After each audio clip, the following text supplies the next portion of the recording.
inicio a esta segunda mesa redonda convocada por el colectivo de investigación en teoría y estudio social. Nuevamente, como en la anterior, compañeros, van a presentar los profesores Juan Carlos Huidobro Márquez, Daniel Romero Andrade y Eric Salazar Flores. Va a ser en estricto sentido alfabético para que se presenten. Desde este punto de vista, entonces, a quien le toca inicialmente comenzar es al maestro Juan Carlos Huidobro. Les quiero comentar, dada la experiencia que tuvimos en la mesa anterior, que vamos a plantear máximo 2, 3 preguntas no más, si es que hay, yo espero que sí haya más preguntas, y cerramos un primer ciclo de comunicación al último, después de que concluyan todos, para que las respuestas puedan ser eficientes y no se nos pierda la información. Entonces sí les pido que vayan anotando ahí sus ideas, sus comentarios, sus críticas, para que podamos hacer esto ágil. Bueno, dicho lo anterior, le damos la palabra al maestro Juan Carlos Huidobro. El tema es problemas, movilización y movimientos sociales. Adelante, maestro Juan Carlos. Ya que somos poquitos, podemos votar. A ver, ¿quién?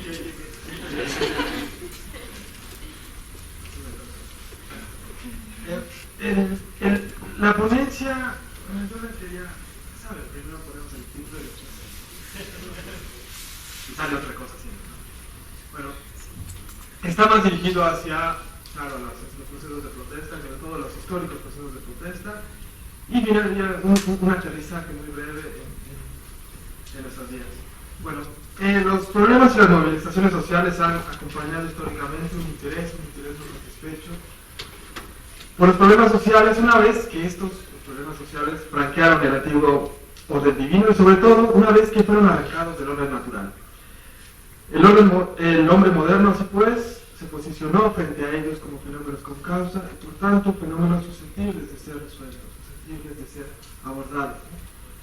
La ciencia social moderna, caracterizada, por ejemplo, por la forma en que asume tales problemas sociales, ha sido una encargada oficial de observar sucesivamente tal interés ilustrado. Así se encuentran esfuerzos sistemáticos a lo largo de la historia de esta ciencia social moderna, y sobre todo encontramos diagnósticos globales en el universo semántico de los problemas sociales.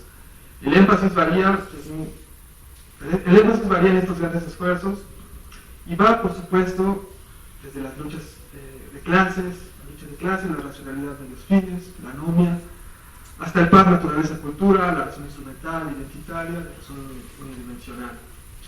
Más refinadamente y sobre todo más contemporáneamente, claro, tenemos definiciones objetivas de condiciones objetivas, divergencias entre realidades y normas sociales, incompatibilidad de valores y fines propios a comunidades, o finalmente, como lo conocemos más, grupos influyentes que amenazan bienes comunes. En todos los casos, esta es una cosa un tanto curiosa, es requerido el reconocimiento y es requerida la acción colectiva. Hasta aquí todo va bien.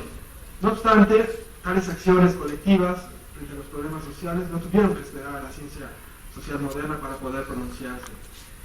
La acción contra la explotación, el esclavismo, la desigualdad, por ejemplo, implicaba ya bastantes siglos atrás desobediencia, insubordinación y en algunos casos violencia y rebelión. Un bonito ejemplo de ello, un ejemplo donde emergen episodios de viejas luchas colectivas, son los procesos que aparecen en la perspectiva histórica desarrollada por el historiador británico Edward Powell Thompson en dos de sus célebres textos. Thompson aquí no solo describe las características y significativas protestas, disturbios y demás transgresiones colectivas, conocidas además como motines de pan o motines de subsistencia, acontecidos en Inglaterra en el siglo XVIII, sino que establece a partir de un concepto, la estructura, los principios definitorios, de un patrón de comportamiento establecido por costumbres y derechos tradicionales. Estas costumbres y derechos tradicionales pueden verse a través de ellos, las acciones de las clases plebeyas inglesas declaran y establecen de manera abierta y de manera sobre todo directa los límites comunales de lo soportable, los límites de lo tolerable y además los límites de lo que es o no legítimo. Thompson explica así los mecanismos mediante los cuales molinos, por ejemplo, los hornos, las tiendas, etc., son blancos de actos de violencia que restablecen en su ejecución tasaciones justas de precios de productos, en términos de lo que Thompson llama una economía moral propia de las clases o los sectores subalternos. Lo particular de este conjunto de acciones violentas es su amplio consenso social, e incluso la tolerancia de las autoridades al hacer referencia a normas, al hacer referencia a obligaciones y funciones sociales completamente legitimadas por todos los sectores de la comunidad. De esta manera, Thompson matiza el término motín a través del concepto economía moral de la multitud para señalar el conjunto de fuerzas y mecanismos de regulación y autorregulación que, establecidos a partir de la aprobación popular, van a fijar o fijan de hecho la barrera entre lo correcto y lo incorrecto, entre lo aceptable y lo intolerable, a fin de determinar la lógica de acción concreta de una multitud en el momento en que se rompe el pacto social, en el momento que se establece un desequilibrio social. De hecho, en este ejemplo, y es una cuestión para mí notable, la violencia colectiva es la que restablece el equilibrio social. Otro ejemplo más antiguo que el anterior, y que además sirve igualmente para ilustrar las acciones frente ahí en ese entonces las autoridades y además frente a los problemas sociales, y además con el fin claro de restablecer el equilibrio social, es el referido por el historiador Carlo Ginzburg, el historiador italiano. Él analiza los tumultos, los saqueos y los homicidios producidos en Roma a mediados del siglo XVI, a partir del momento exacto, es muy importante, a partir del momento exacto de la difusión de la noticia de la agonía del Papa Pablo IV. La muchedumbre, presa de lo que él llama una alegría furibunda, asalta el Palacio del Santo Oficio y destruye gran parte de lo ahí conservado. Igualmente va a liberar presos, incendia el edificio y además hace pedazos la estatua del Papa. Pero eso no es todo. Ginzburg igualmente registra la costumbre arraigada de saquear a sí mismo los palacios de los papas recién electos. Tales acciones no son juzgadas como privativas, claro, de las perversas y detestables costumbres de ciertas plebes. Además, convencidas ellas del ejercicio de un derecho constitucionario, la comunidad entera, incluso las propias autoridades eclesiásticas y laicas, toleran y participan en tales actos colectivos, tales actos violentos. No obstante, y ante alguna eventual imposibilidad de ejercer una violencia o ejercer la violencia abierta contra el poder del pontífice, aparecen grupos minoritarios en sustitución, grupos poderosos, comercios, residencias, etc. Ginzburg, además, desde una perspectiva bastante inteligente, homologa tales hechos con los denominados ritos de tránsito o ritos de pasaje. Es decir, habla de la suspensión temporal de leyes morales y políticas a causa de la muerte de un jefe, o también de la apropiación violenta de bienes en términos de equilibrios comunitarios, claro, en una sociedad completamente jerárquica. Con ello, Ginzburg suscribe tales dos tipos de saqueos, los realizados en el momento de la muerte del Papa y los realizados en el momento de la elección de un nuevo Papa, a través de la afirmación, esto es muy, muy importante, de un derecho de saqueo transitorio y consuetudinario, y además un afloramiento de golpe, de valores y tensiones latentes en periodos de normalidad propios de una comunidad donde reina la desigualdad. En estos dos bonitos ejemplos se manifiestan algunas cuestiones importantes. Y además habría que verlos a la luz de una larga historia de luchas populares. Luchas populares, claro, frente al dominio y poder de grupos hegemónicos, y además traducidos en términos de pertenencia y acceso a recursos materiales, sociales, políticos, religiosos, étnicos e incluso a través de recursos de género. La lucha social entonces siempre ha sabido manifestarse bajo distintas y variadas formas, pero sobre todo posicionándose frente a diversos poderes. Incluso esa posición la ha ejercido, claro, cuando sabe que está perdida. A estos históricos ejemplos, además muy bonitos, de posicionamiento directo, se suman otros en terrenos menos peligrosos, menos físicos, pero igualmente significativos. Por ejemplo, cuando se habla de la desmitificación de las autoridades, la desacralización de ritos y temporalidades sociales, políticas y religiosas, el desafío a las leyes y normas por supuesto injustas, a través de su exageración o a través de su teatralización, e incluso, como hoy en día es normal, a través de la burla y a través del escándalo público. No obstante, hay que decirlo, estos dos ejemplos provienen, claro, de la ciencia histórica. ¿Qué pasa entonces, o qué pasa en la psicología?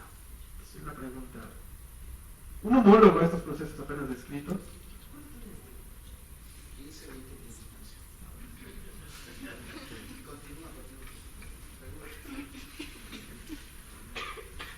¿Qué pasa entonces mientras con la psicología? Claro, un homólogo a estos procesos apenas descritos se encuentra en la tradición de masas de la psicología, de la disciplina psicológica. Como es de todo sabido, claro, todos lo sabemos de memoria. ¿Quién no es psicólogo? ¿Quién es psicólogo? ¿Qué es psicólogo?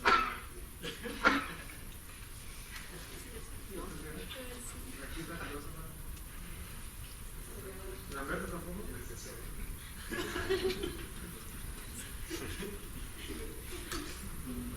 Bueno, como todos lo sabemos, además lo sabemos de memoria, el psicólogo francés Charles Le Bon señala en uno de sus textos dos significativos episodios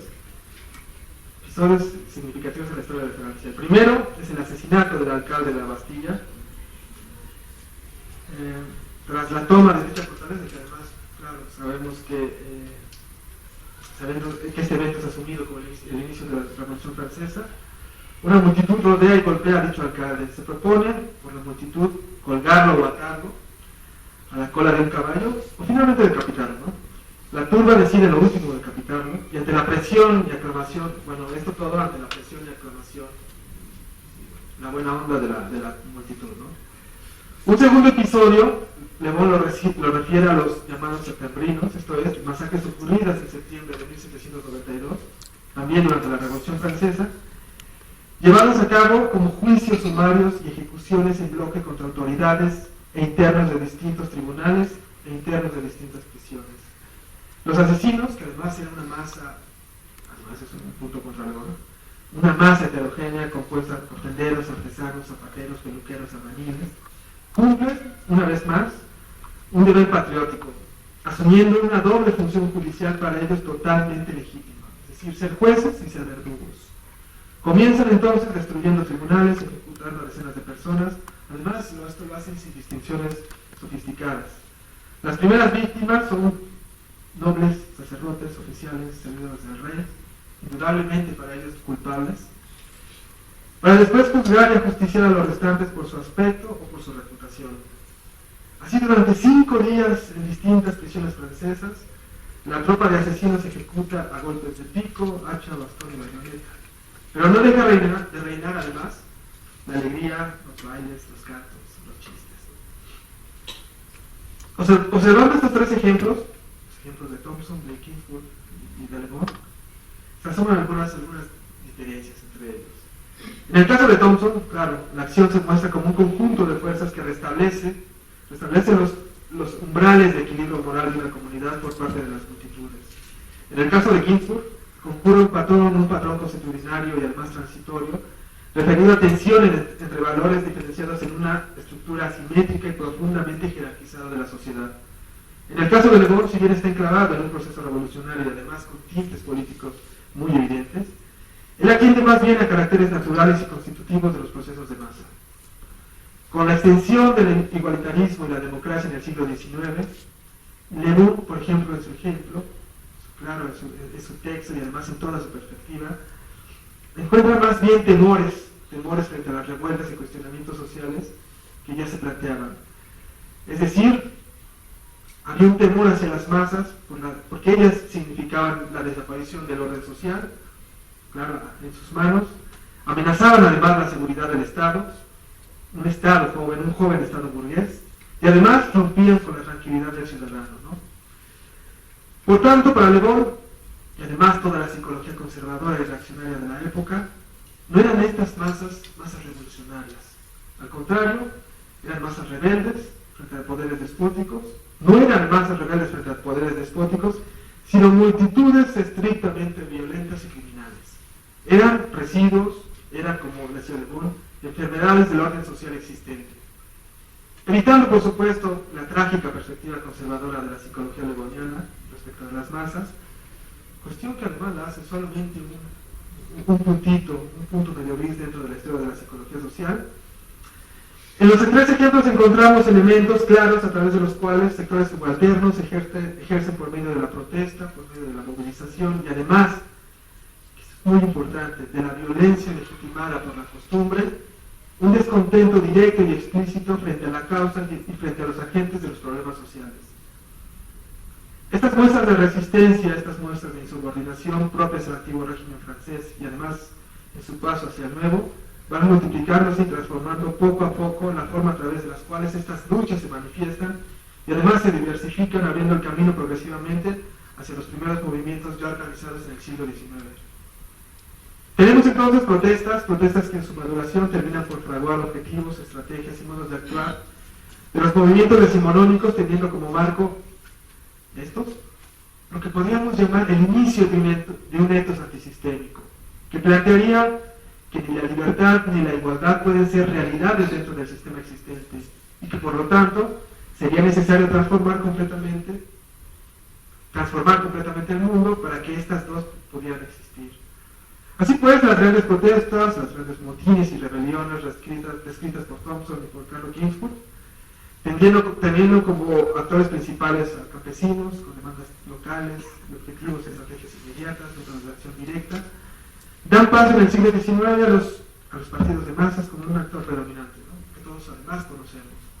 La clase obrera industrial con demandas fundamentalmente políticas, objetivos de mediano y largo plazo, estructuras centralizadas, etc. Y ellos en el siglo XIX, y más profundamente a través de la Revolución Cultural del 68, permiten la aparición de movimientos de síntesis y fusión de tradiciones de acción previas a ellos. Movimientos de millones globales, actores diversos, demandas múltiples, objetivos inmediatos, abiertos a todos los sectores, movimientos con estructuras horizontales y además generadores de contrapoderes en todos los sectores de la sociedad. No significa esto que, por ejemplo, la protesta y la movilización con la aparición de los movimientos sociales desaparezca o vaya a desaparecer. Significa simplemente la expresión diferenciada de dos modos de inconformidad social de clases y sectores subalternos de la sociedad. Movimientos sociales pueden gestarse, evidentemente, a partir de protestas y movilizaciones sociales. Movilizaciones sociales, por su parte, pueden ser la parte expresiva de un movimiento social. Una movilización, una protesta, puede no fraguarse como un movimiento social, sin por ello perder algo de su legitimidad.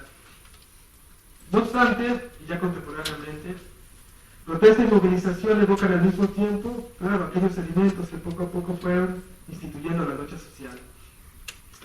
Entonces, la protesta y la movilización social hoy en día no implican únicamente restablecer la barrera, como lo hacían en los ejemplos de Thompson y los ejemplos de Carlo Ginzburg, la barrera entre lo tolerable y lo no tolerable.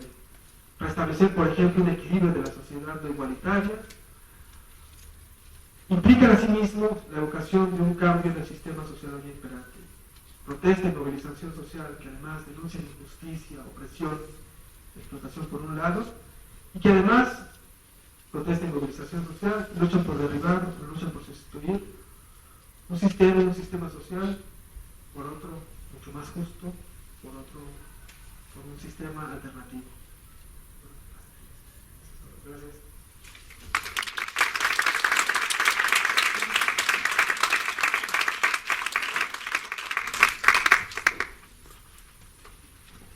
Muchas gracias al maestro Juan Carlos Vilogros. Le damos la palabra al compañero Daniel Romero Andrade y él nos va a hablar de movimientos sociales, el otro y la decisión. Adelante, compañero.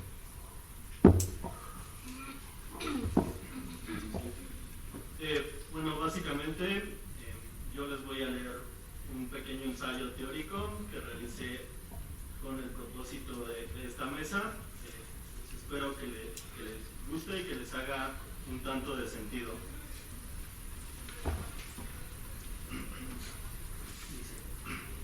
En medio de tiempos caóticos, donde la crisis de sentido atraviesa nuestras conciencias, los humanos tenemos la tendencia de permanecer unidos, juntos momentáneamente, pese a vivir separados la mayoría de las veces.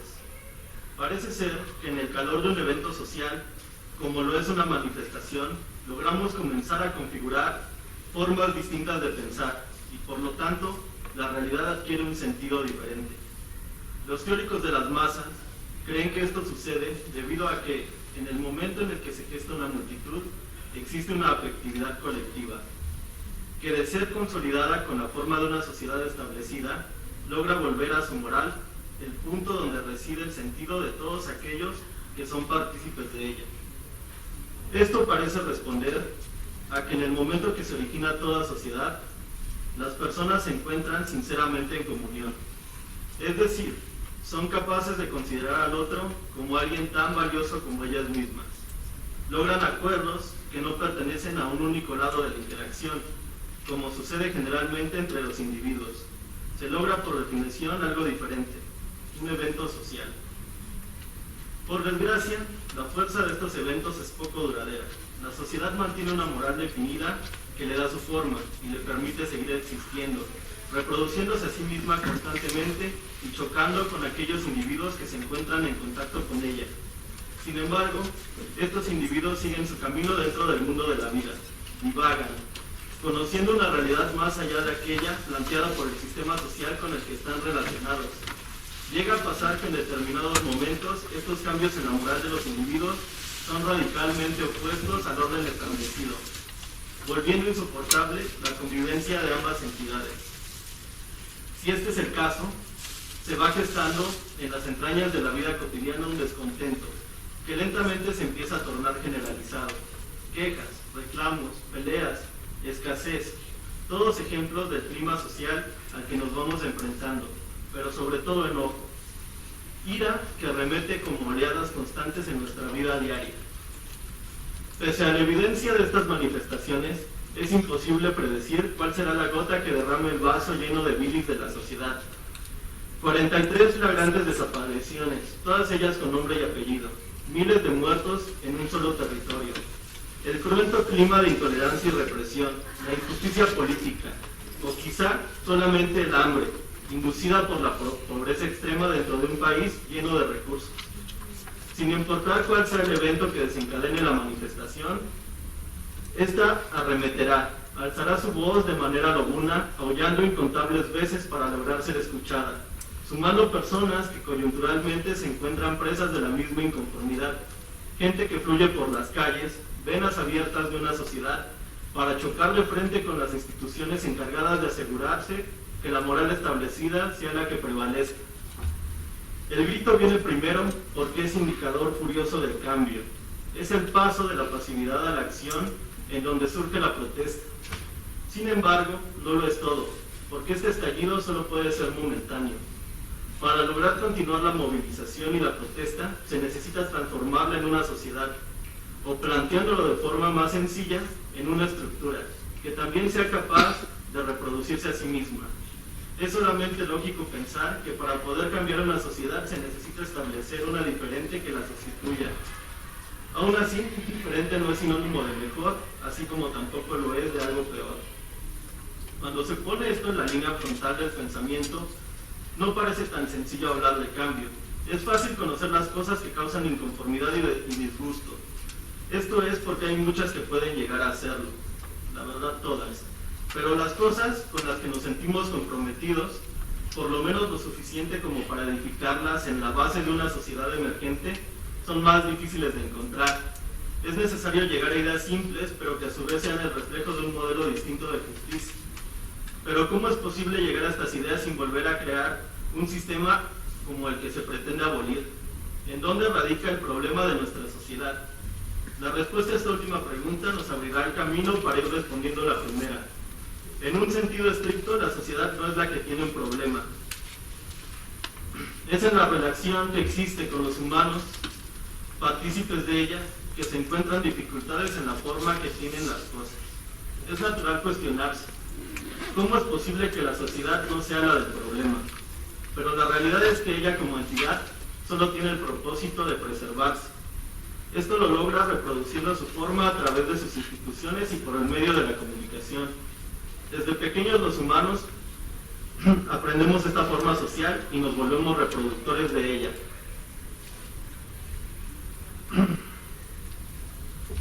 Ya que no solo en los grandes eventos políticos, sino en los rincones más privados de nuestro hogar, estamos determinados por la estructura moral de esta sociedad con la que nos estamos relacionando. Su forma aparece en nuestra manera de bromear, de comer, en los temas que difícilmente nos atrevemos a tocar, en las acciones que llevamos a cabo todos los días con la esperanza de que sean comprensibles para los demás, en lugar de solo parecer una locura. Y es que, por ejemplo, Foucault lo plantea de manera muy ilustrativa. Los locos son aquellos que no actúan como la sociedad espera que lo hagan. Pueden estar enfermos, ciertamente, pero no es su enfermedad lo que los margina. Es su incapacidad de alienarse a la expectativa lo que acaba por recluirlos en instituciones que en el momento que fueron planteadas se encontraban bastante lejos de la ciudad. Dejando de lado a Foucault y poniéndolo más en el contexto mexicano, la corrupción puede dolernos cuando es ejercida por nuestras autoridades, pero queda demostrada como parte de la moral de nuestra sociedad porque aparece en todos los niveles, desde la ya bien conocida mordida hasta la más infame trampa en un examen o un trabajo. Por desgracia, ni siquiera nuestros alumnos universitarios están exentos de estas actividades, que al ser repetidas consiguen perpetuar esa estructura moral. Lo peor es que ante estas situaciones nadie se queja de la impunidad. Es solo un ejemplo, tal vez uno que nos impacta, pero no el único. Nuevamente, la sociedad no es la del problema. Ella cumple como estructura permitiendo esquemas de convivencia. Los del problema son los humanos que se relacionan con ella, que piensan que la forma en que se da esta convivencia está errada, o simplemente es posible mejorarla. Y entonces cuando se dan cuenta de que la desigualdad de la que ellos son partícipes, de que existen autoridades que son insensibles a los problemas de la gente, de que los recursos naturales están siendo agotados por la ambición de un puñado de gente, entonces dejan de estar conformes con el orden que se les presenta como vida cotidiana. Entonces surge la protesta y la gente alza la voz, buscando cambiar autoridades, abogar por la igualdad o respetar nuestros recursos naturales. Esta inconformidad no puede dejar de estar presente en las personas, ya que es la base del cambio social, permitiendo el flujo dentro de esa estructura. De hecho, es la comunidad universitaria, el sector de la sociedad que presumiblemente se encuentra mayormente reflexionando de manera directa sobre ella. Por lo que no resulta sorprendente que sea la primera en manifestarse, aunque esto no debería limitarse a los momentos coyunturales, ya que si se pretende que su opinión sea tomada en cuenta, es necesario establecer una estructura de protesta, que permanezca más allá de este momento inicial de la manifestación. Estas estructuras tienen que estar latentes para evitar comenzar todo desde cero en el momento que el descontento se funde en movilización y cobra rostro en el panorama de nuestra sociedad. Esta estructura ya cimentada a la larga será clave para evitar la extinción de movimientos cuya fugacidad no les otorga el tiempo suficiente para ser consolidados. Debe de quedar claro que no es imperativo buscar el cambio social en todo momento, es ilógico hacerlo, ya que se necesita de una sociedad establecida para vivir como humanidad. El sentido se encuentra determinado por esta sociedad. Sin embargo, tampoco es posible estancarse en una moral única, que a manera de monolito sea la imagen del bien, de la verdad, la justicia y el progreso. Ya dejamos muy atrás el tiempo de estos absolutos, por lo que no existe más para nosotros una forma única de ser en este mundo. Hoy en día hay pluralidad, lo que hace más difícil la toma de decisiones, ya que si existen tantas formas, cabe preguntarse, ¿desde dónde tendríamos que plantarnos para tomar una decisión sobre nuestras vidas? No hay una forma clara de contestar esta pregunta, porque es un cuestionamiento ético de fondo. La respuesta, si nos basamos en el modelo de pensamiento que estableció la modernidad, el que todavía nos afecta, por cierto, es individual y debe ser contestada por un sujeto particular, capaz de definir sobre cómo relacionarse con todo lo que está fuera de él, cómo actuar con los objetos de la realidad. Sin embargo, como estos objetos adquieren sentido por medio del sujeto que es capaz de conocerlos, entonces están encadenados a su voluntad para adquirir un carácter dentro de la existencia, donde desde esta perspectiva el sujeto que conoce está ahí para hacerle el favor al mundo de conocerlo. Y ya que el mundo carece de voluntad, puede usarlo de la manera que guste. La identidad de este sujeto se encuentra en unidad consigo mismo. Depende solamente de él aquello que conoce, incluyéndose a sí mismo.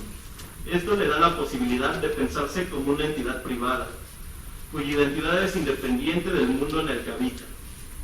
Muchas ideas y formas de vida se desprenden de esta forma de pensar al mundo. Algunas han dado grandes logros tecnológicos al ser humano, otras sin embargo lo han hecho egoísta, incapaz de considerar a este mundo al momento de tomar decisiones en él. Es necesario aclarar que no debemos acotar al mundo como naturaleza o medio ambiente. El mundo hace referencia a todo aquello fuera de uno mismo, en un sentido estricto a la otredad. Para tener una perspectiva distinta a aquella recientemente esbozada, de la cual proviene una parte muy grande de la forma en que nos comportamos como humanidad, para tener una perspectiva que haga un cambio social que realmente deje de perpetuar la moral individualista, es necesario considerar al otro como igual de valioso que uno mismo, dejándolo de ver como un peldaño en la cadena que sustenta nuestro bienestar, entendiendo que solo en la relación de lo otro con uno mismo es posible definir nuestra identidad. Dejar esto de lado se vuelve un atentado contra este otro que se nos presenta y nos define.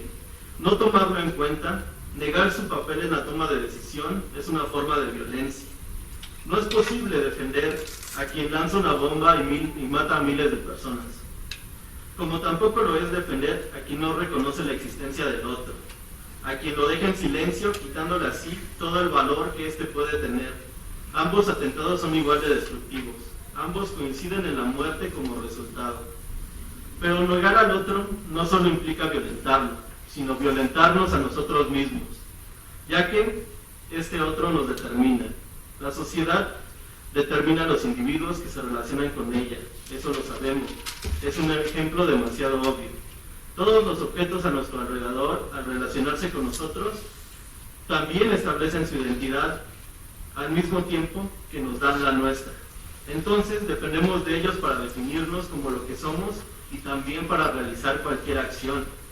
El otro marca el límite de sí mismo. En la teoría del conocimiento, esto implica una redefinición del carácter de las cosas, porque entonces lo que se conoce no proviene estrictamente del sujeto de razón. En vez de ello, parte de un conjunto de relaciones que determinan la posibilidad de tener un pensamiento particular. No es posible decir que nuestro pensamiento nos pertenece.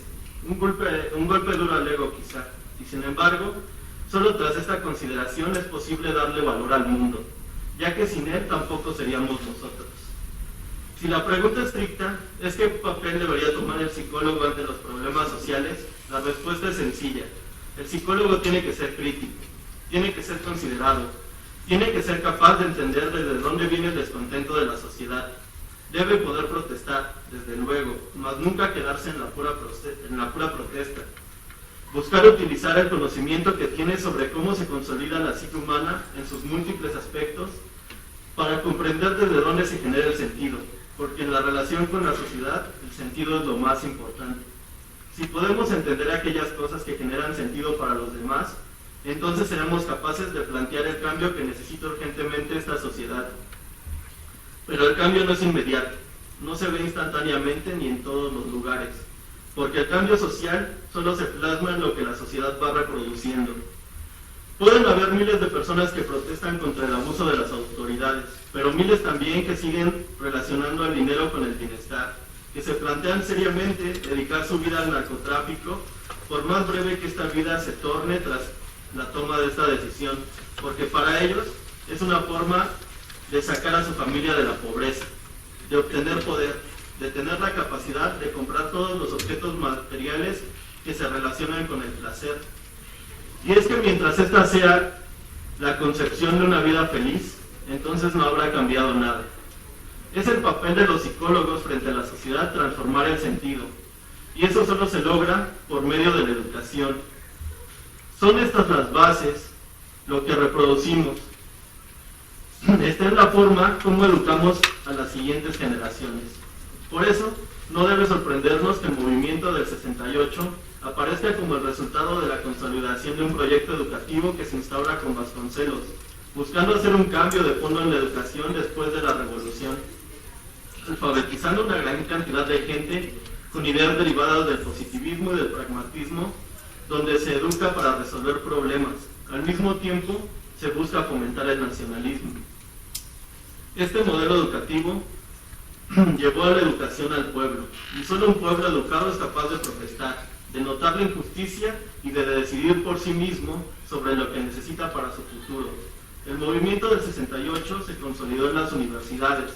Sin embargo, demostraba el descontento de una sociedad que no tenía la libertad de expresarse. Es uno de los grandes logros de este movimiento, demostrar que es realmente posible protestar y hacerlo seriamente. Nuevamente, la educación es fundamental, pero no hay que limitarlo a la escuela, ya que cada acción que tomamos demuestra en lo que creemos, y eso es lo que le enseñamos a aquellos que nos rodean. Alguien que ha sido educado no es quien pueda repetir un conjunto de datos como si fuera una computadora. Es aquel que cambia su visión del mundo con el conocimiento que adquiere y ahora se comporta de manera distinta debido a ello. No demostramos el aprendizaje en un examen, lo plasmamos en nuestra vida cotidiana, en lo que nos parece normal y en aquello que nos provoca a manifestarnos. Nuevamente, no podemos decir que nuestras acciones dependan enteramente de nosotros mismos, porque de no haber pasado por sendos procesos educativos, quizá nunca realizaríamos lo que hoy hacemos. Es así como se llega al punto donde podemos tomar decisiones, elegir cómo relacionarnos con el mundo, ya sea negando al otro o considerándolo como parte fundamental de nuestras acciones. No existe una elección correcta entre estas dos, pero por lo que sea que decidamos, conllevará una serie de consecuencias. Como psicólogos, como personas autoconscientes, no tenemos pretexto para decir que desconocíamos este simple hecho, y por lo tanto, si tomamos una decisión, debemos de hacernos responsables de lo que acontezca tras de ella. Es nuestro papel frente a las demás personas, ayudar a que estos puedan decidir, a que puedan considerar al otro, porque una vez tomada una decisión, solo nos queda relacionarnos con el mundo y cambiarlo por medio de ella. Muchas gracias por su atención.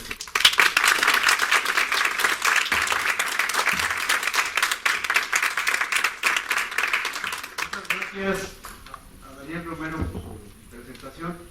Hoy le damos la palabra finalmente al profesor Salazar Flores, quien nos hablará de conflicto, democracia y autoritarismo. Adelante. Bueno, muchas gracias. Bueno, en primer lugar, me gustaría celebrar que estemos aquí en esta facultad hablando sobre estos temas. Creo que es indispensable que nos sentemos a reflexionar sobre algunos de los procesos que se están dando a nuestro alrededor, entendiendo que pueden llevarnos a muchos caminos. Creo que eso es algo importante, ¿no? O sea, no creo que necesariamente la efervescencia social o el propio surgimiento de un movimiento tenga que llevar a algo necesariamente progresista o a una mejoría, pero sí es importante reflexionar sobre ello para ver qué posibilidades abren. Esa es la cuestión que considero importante, ¿no? ¿Qué caminos abren y cómo podemos, digamos, aprovecharnos de esos caminos que pueden abrir? El primer tema del que voy a hablar es la democracia. Me gustaría pues sí, que se reflexionara sobre ello y que se generara, digamos, algo a partir de lo que voy a decir, es decir, que pudiéramos problematizar y ser un tanto críticos, ¿no?, con la noción de democracia en la forma en que se ha hecho institucional, ¿no? O sea, la forma en que la entendemos actualmente, el concepto de democracia. Todos estamos familiarizados con el propio concepto, cualquier persona que hable acerca del destino de la sociedad, hacia dónde podemos ir, un poco los temas políticos, cualquier, digamos, charla que tenga que ver con eso va a hablar de democracia.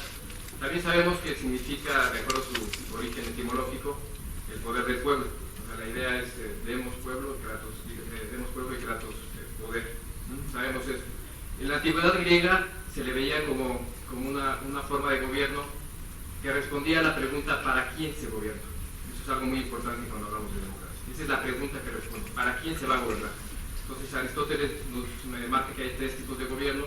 Uno es la monarquía, que es el de uno; el otro es la aristocracia, que es el de unos cuantos; y la democracia, que es la forma de gobierno que gobierna para los más.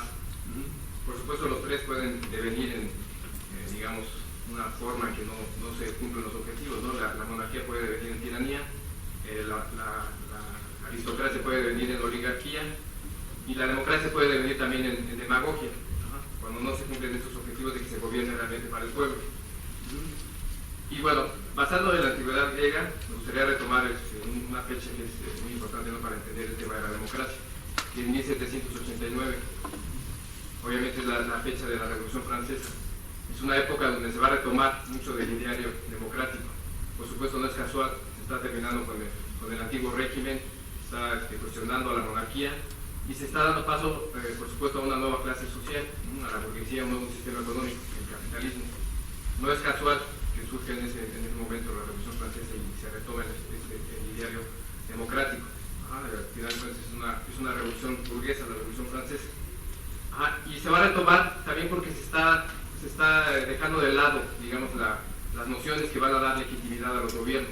Se está pasando de un modelo político que se respalda en la noción de derecho divino como agente que da legitimidad a la idea de la soberanía popular, que por supuesto es muy afín a la democracia, la idea de que la soberanía va a emanar del pueblo, es decir, no va a ser una cuestión trascendental, divina, lo que va a dar la autoridad que tenga un gobierno, sino es por supuesto el pueblo el que puede dar esa legitimidad al gobierno. Entonces, por supuesto, se retoma el ideario de la democracia, pero también se empieza a institucionalizar, también se empieza, en el momento en que se generaliza, se empieza a hacer ya más una cuestión de procedimiento, ¿no? O sea, por supuesto, el siglo XIX, la época del liberalismo, ya empieza a haber una expresión más concreta de qué es lo que se entiende por democracia.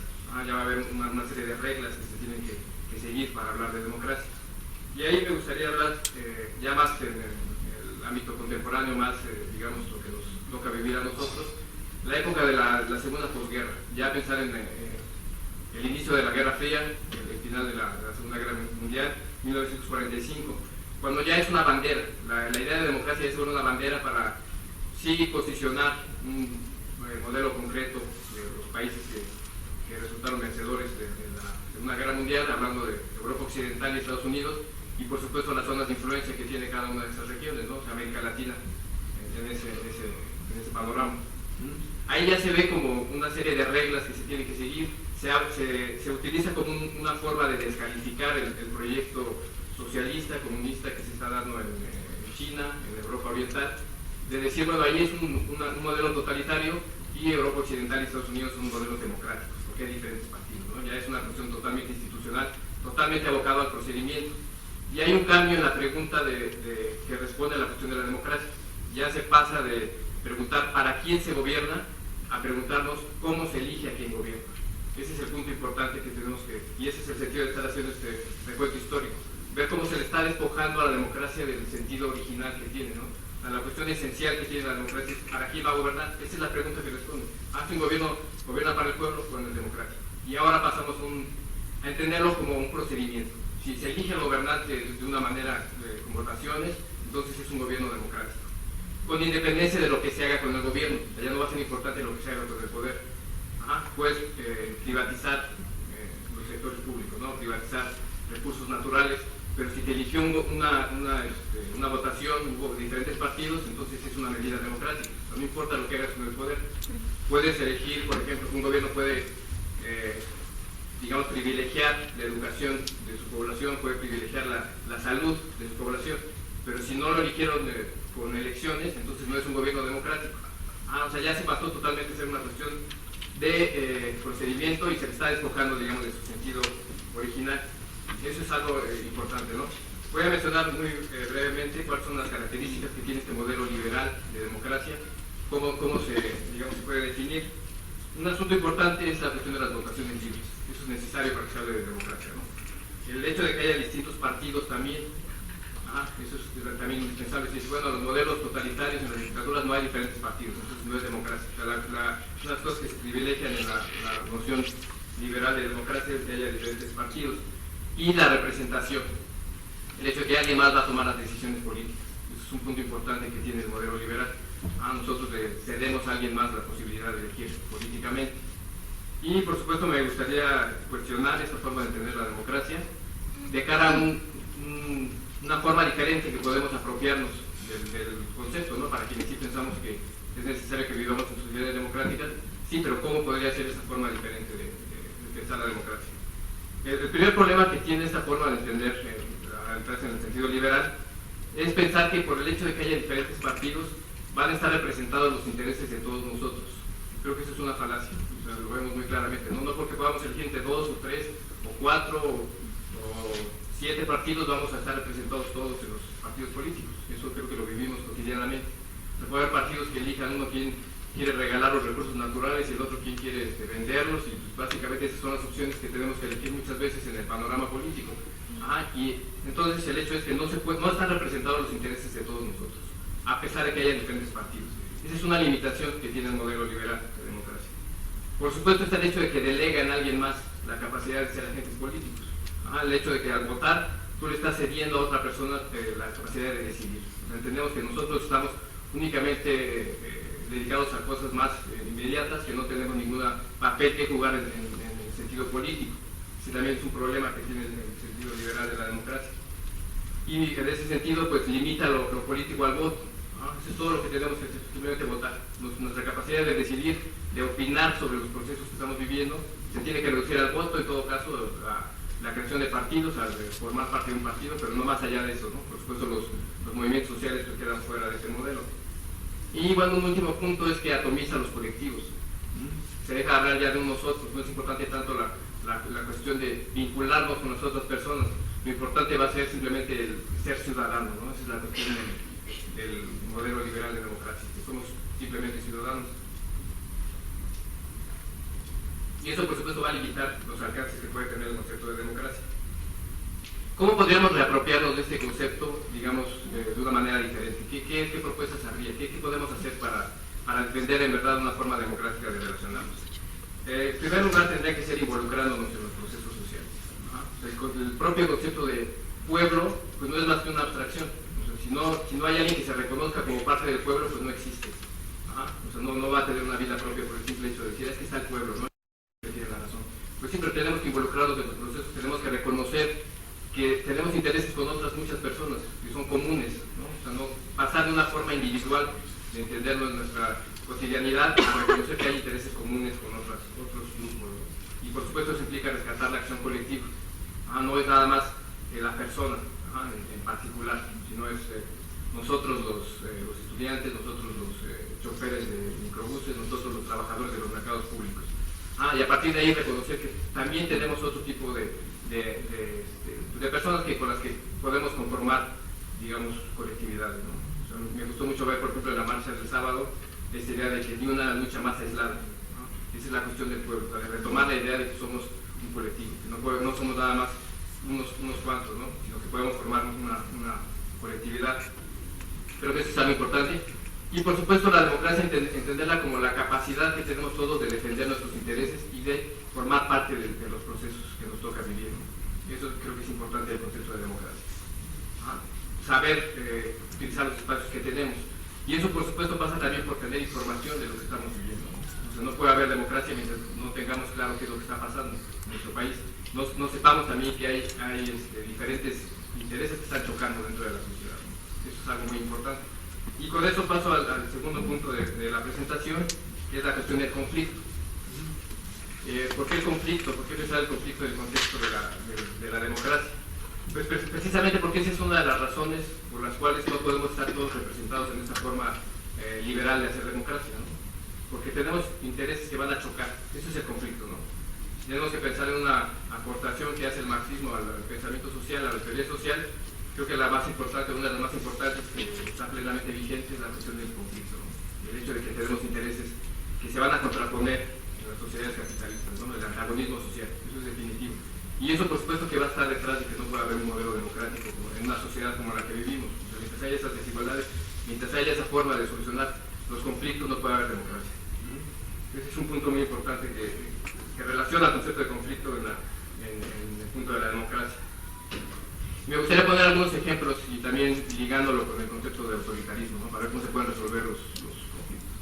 A lo mejor el conflicto más, digamos, reconocido o con el que estaríamos más familiarizados si pensamos en el marxismo es el conflicto económico.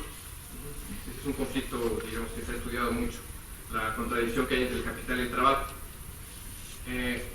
Para entender esa contradicción, ese conflicto, pues es necesario primero saber qué agentes están detrás de ese este conflicto y por qué van a tener intereses que chocan. Entonces, el primer punto que me gustaría que pensáramos es cuál es el interés que tiene el capital, cuál es el interés que tienen las empresas, digamos, la vida económica del país, qué interés tiene.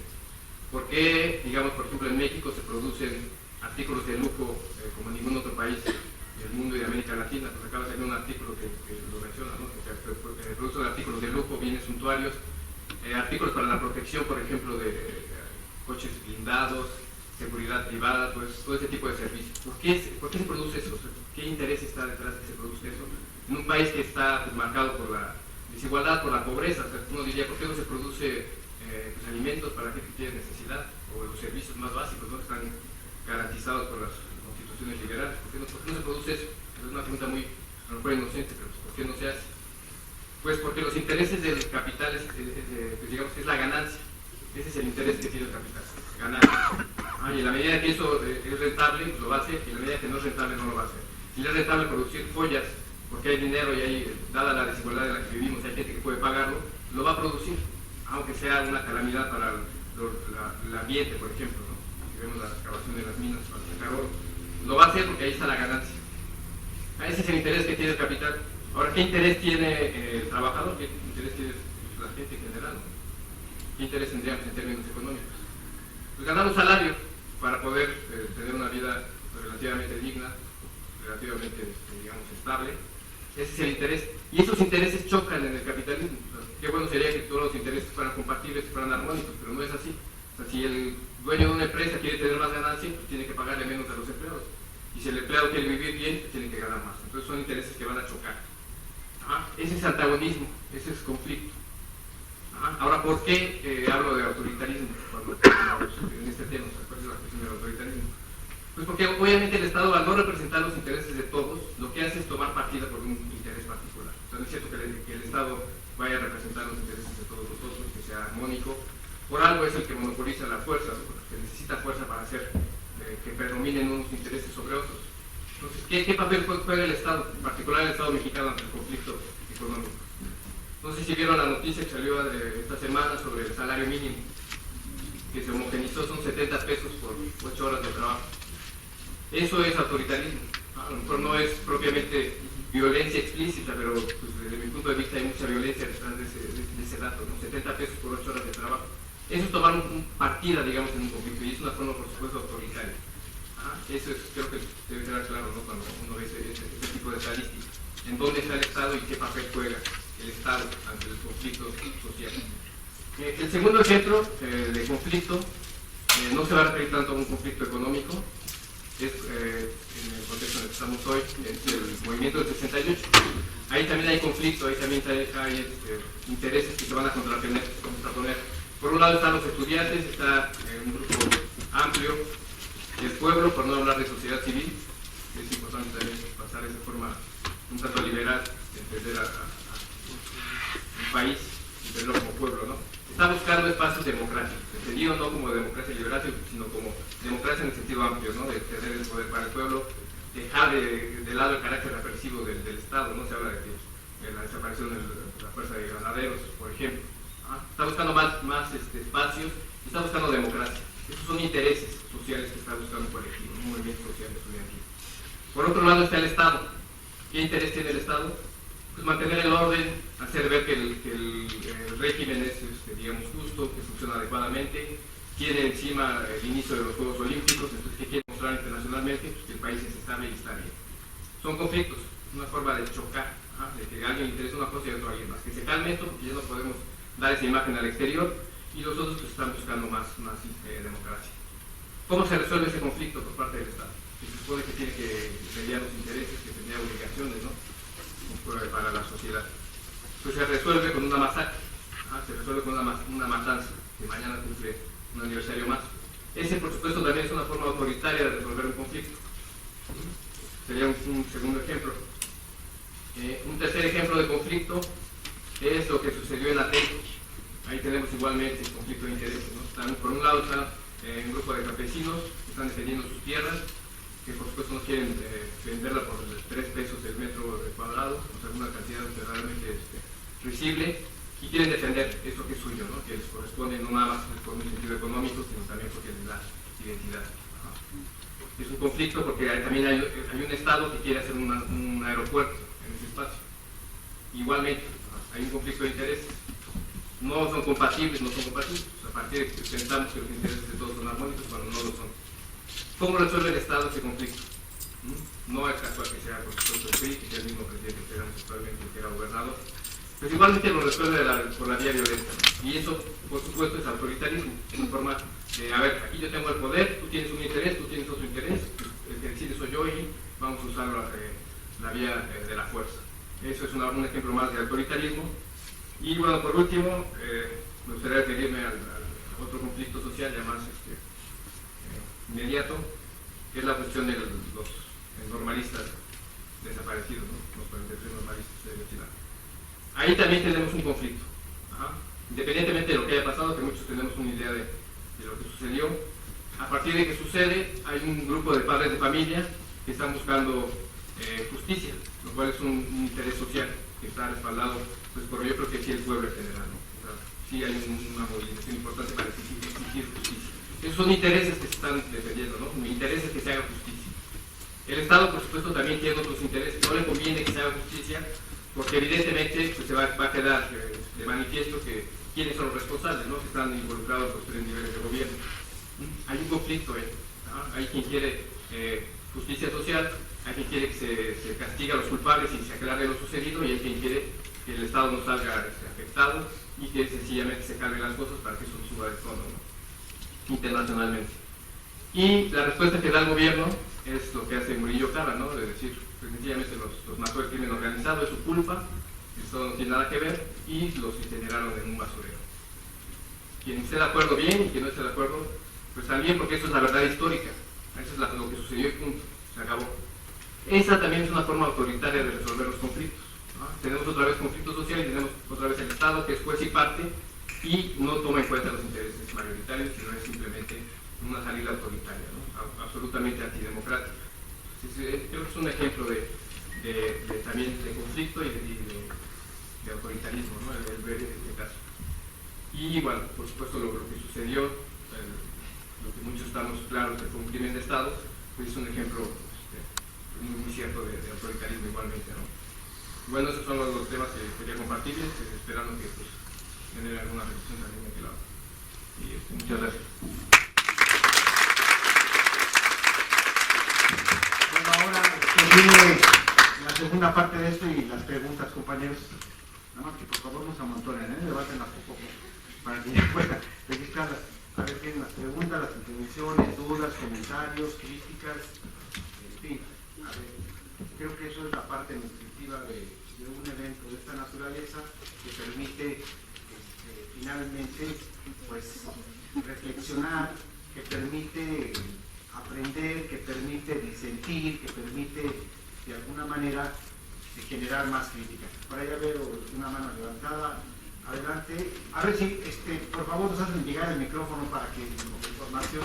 ¿Sí me dicen la palabra aquí, Chucho? Sí, claro que sí. Sí, ahí está el maestro Rafael Luna, a ver si hace el comentario. Adelante. Precisamente en esto que está comentando el profesor Eli, coincido, creo que tendríamos que estar anteponiendo al concepto de democracia representativa. ¿No se ve? Pues gracias.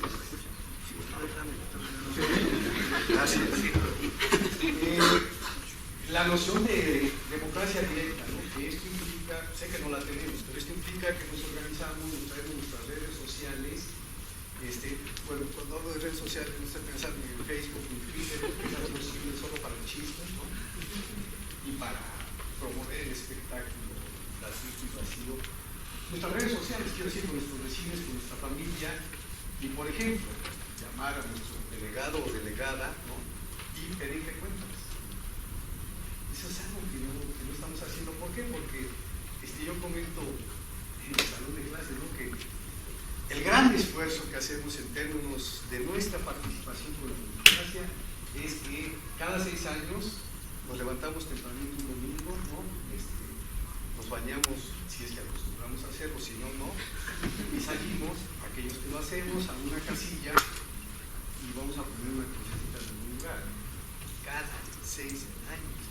ese es nuestro ejercicio y esa es nuestra participación en esta democracia representativa. Entonces yo coincido, tendríamos otras opciones, pero tenemos que estar trabajando a nivel horizontal y a nivel, ya lo dije en dos ocasiones, con los otros y las otras, solamente estableciendo alianzas y negociaciones, ¿no? Reconociendo la otredad y sumando esfuerzos en ese sentido. Es un comentario más que pregunta para quienes están de acuerdo con lo que yo veo. Muchas gracias. ¿Quién más, por favor? A ver, la compañera, por favor. A ver si funciona el micrófono, porque es importante para poder hablar ahí. ¿Sí funciona? Sí. Bueno, adelante, compañera, por favor. Bueno, esto es como algo general hacia todos, por la práctica lectura que nos dio cada uno de ustedes.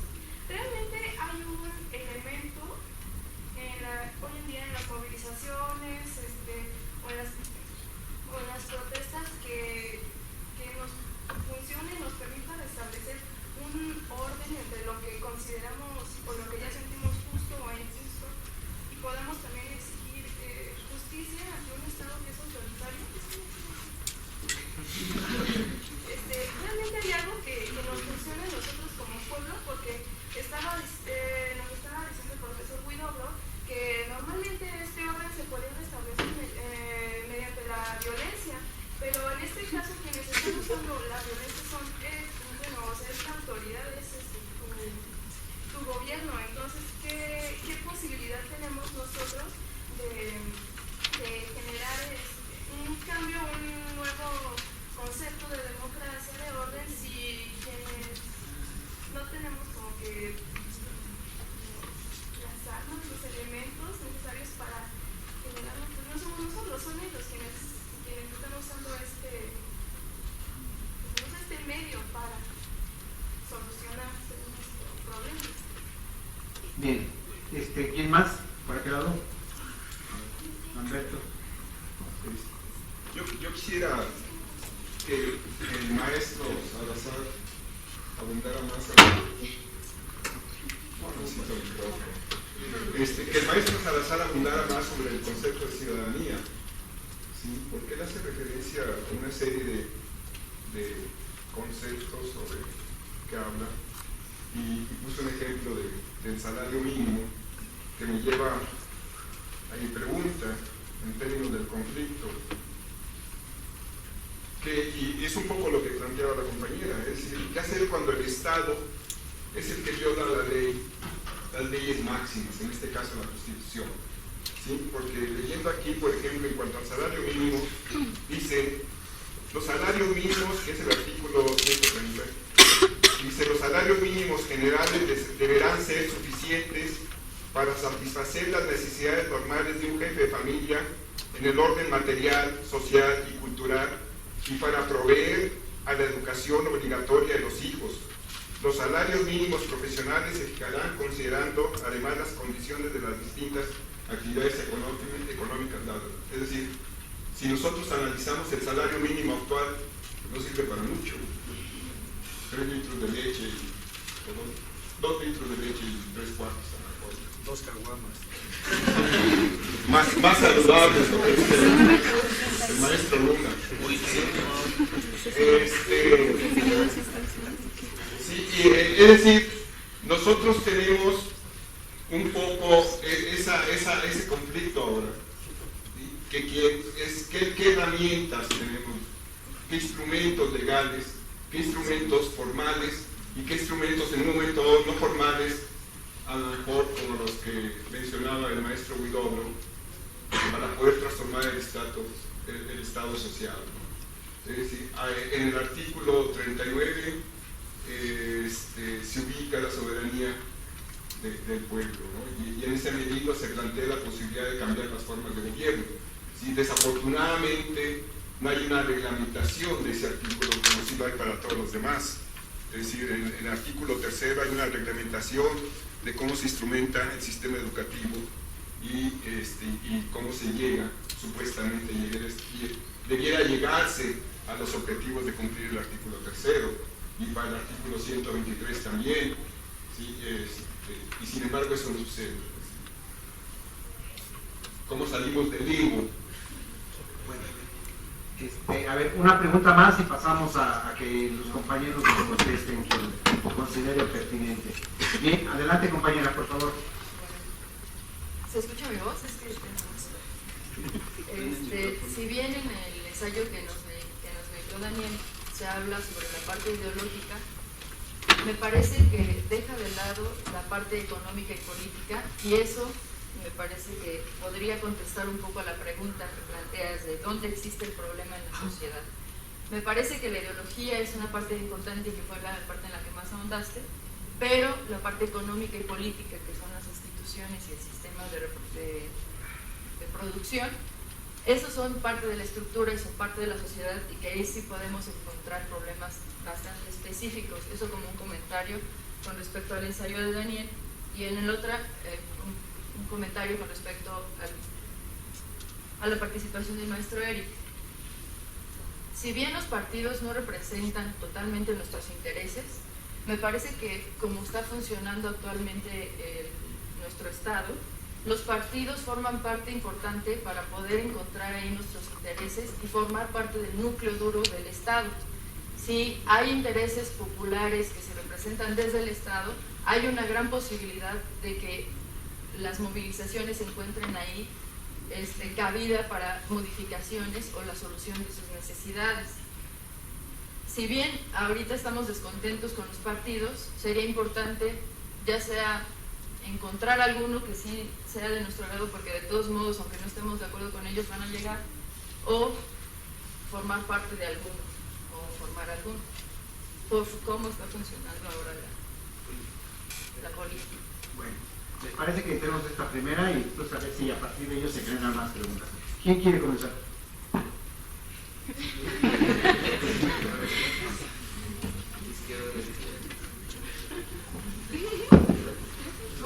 A mí me pasan algunas ideas sobre las preguntas. La primera es, claro, cuando hablamos de democracia liberal, la representativa, una democracia que surge con la Revolución Francesa del Estado burgués, claro, pensamos que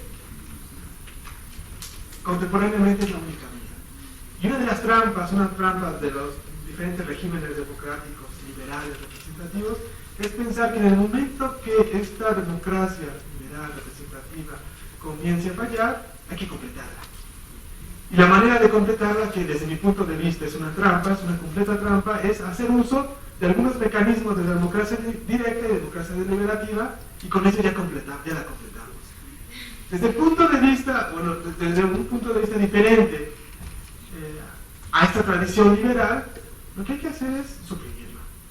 Inventar ejercitar otro tipo de democracia que no tenga que ver, que no se dirija hacia esa democracia probadamente insuficiente, probadamente injusta, probadamente violenta. Todos los esfuerzos europeos sobre todo, porque claro, tienen ahora mismo y desde hace algunos años una prueba democrática que es la Comunidad Europea, y lo que hacen, el gran ejercicio que hoy en día están haciendo es, claro, completar la democracia liberal, esta democracia fallida, completarla con algunos mecanismos de democracia directa o de democracia deliberativa. Sin embargo, en el fondo, el escenario sigue siendo esta democracia que de ninguna manera alcanza. Eso por un lado. Desde mi punto de vista, entonces, habría que, muy personal, suprimirla, no completarla, no parcharla, sino generar algunos otros intentos que, claro, en Latinoamérica son bastante claros y además bastante satanizados por Europa y por Estados Unidos, pero que finalmente traen consigo nuevos conceptos, nuevos sentidos en torno a lo que es justo, no es justo, a lo que puede ser o no una sociedad feliz, una sociedad con bienestar, una sociedad, claro, sin tantos muertos, una sociedad, claro, donde todos estemos, ¿no? Claro, más chido. La palabra de no me gusta, pero se la dejamos, más chido, ¿no? Claro, entonces, una vez más, desde mi punto de vista, es un punto muy personal, estos esfuerzos por generar o por intentar, por retomar mecanismos de democracia directa, democracia deliberativa, lo que hacen es, una vez más, legitimar la democracia liberal. Una democracia obviamente en decadencia. Y obviamente que los países, los mismos países que ostentan este régimen político, económico, cultural, han reconocido como un fracaso, ¿no? Entonces, desde el punto de vista, una vez más, no habría que insistir mucho en ello. Segundo, claro, esto nos lleva, ¿cómo es posible un nuevo orden? Claro, los movimientos sociales, los movimientos antisistémicos del siglo XIX pensaban, claro, que habría que tomar el poder del Estado y desde ahí, claro, transformar el mundo. Sabemos que esta idea de los dos, famosa idea de los dos pasos de Manuel Wallerstein, no se cumplió a cabalidad, o por lo menos los socialdemócratas lo tomaron a su manera, y bueno, hoy en día tenemos regímenes como socialdemócratas, como el chileno, que han profundizado más la injusticia social, ¿no? En el caso de Latinoamérica, ¿no? Ya por no hablar de los dos lugares. ¿Cuál es la alternativa? La alternativa es generar, claro, espacios pacificados, espacios donde la democracia no sea la réplica, donde nuestra democracia no sea la réplica de estas democracias pervertidas, por llamarlas de alguna manera. Y por lo tanto, no había, pues es muy fácil, no había que replicar los mismos vicios de aquellas democracias que finalmente, claro, día a día han colonizado, es la palabra que hoy en día se usa, ¿no? Colonizado el mundo de vida, ¿no? Por tanto, esto es muy curioso, el capitalismo ligado a regímenes políticos, a regímenes culturales, a regímenes incluso afectivos.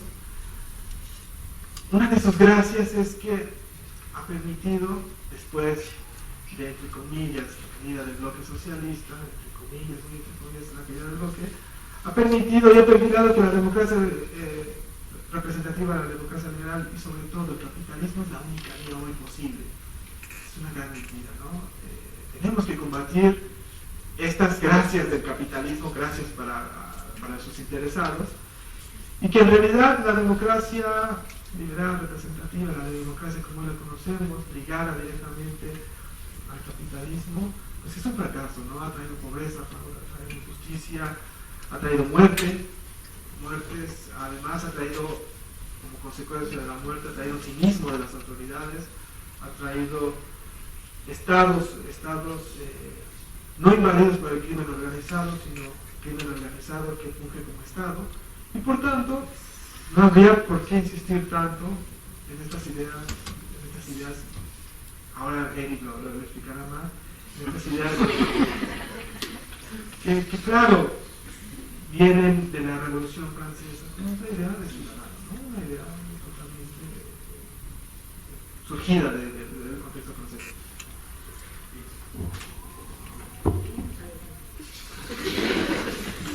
Bueno, voy a tratar de dar contestación a todas las preguntas, porque pasa mucho que, pues como hacemos la selección, muchas veces contestamos más o menos lo que queremos y muchas preguntas quedan abiertas, ¿no?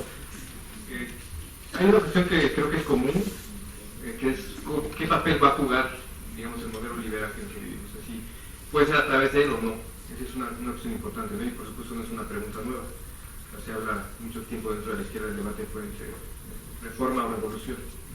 Se puede reformar esto, tienen que transformar de fondo.